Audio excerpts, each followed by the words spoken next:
faster. One more. Okay.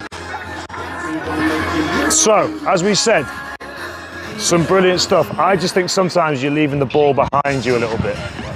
So, I think you're getting a bit like your left shoulder's going and the ball's still there, so then you haven't recruited all the power. Whereas if you can, the ball's still there, if this all goes in one, you're going to use all the power from like feet, calf, quad, arse. Your arse is the most powerful thing, so use it. Whereas if you're going like that already, you're just using your hands. So if you can do it all in one, you're going to feel a lot more powerful, I think. I'll try that again. So just think like all in one motion. Nice. And try and bring the ball through a little bit quicker. Nice.